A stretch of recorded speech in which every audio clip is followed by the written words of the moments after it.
दोस्तों इस वीडियो में हम आपको बताएंगे आप अपने आईफोन से एंड्रॉयड में डाटा कैसे ट्रांसफ़र कर सकते हैं और एंड्रॉयड से आईफोन में डाटा कैसे ट्रांसफ़र कर सकते हैं। दोस्तों वीडियो को लास्ट तक ज़रूर देखें और चैनल को like subscribe and bell icon को ज़रूर प्रेस कर दीजिए क्योंकि हर नई आने वाली वीडियोज़ की अपडेट आपको मिल सके।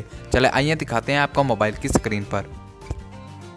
तो सबसे पहले आपने अपने प्ले स्टोर में जाना है। प्ले स्टोर में जाने के बाद यहाँ पर आपने टाइप करना है स्नैपड्रॉप। तो उसको आपने डाउनलोड कर लेना है। मैंने ऑलरेडी इसको डाउनलोड किया हुआ है तो मैं इसको ओपन कर लेता हूँ।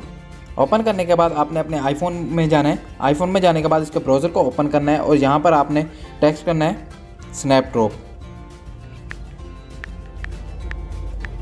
टाइप करने के बाद आपने इसको ओके कर लेना है। तो आपका दोनों साइड पे स्नैपड्रॉप ओपन हो जाएगा।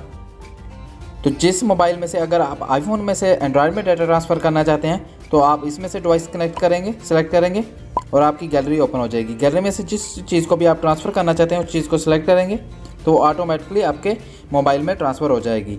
अगर आप अपने एंड्रॉयड फ़ोन से कुछ डाटा ट्रांसफ़र करना चाहते हैं तो इसको भी आप यहाँ डिवाइस पर क्लिक करेंगे तो आपकी गैलरी ओपन हो जाएगी। गैलरी में से अगर आप कुछ भी सिलेक्ट करें तो ऑटोमेटिकली आपके आईफोन में ट्रांसफ़र हो जाएगी।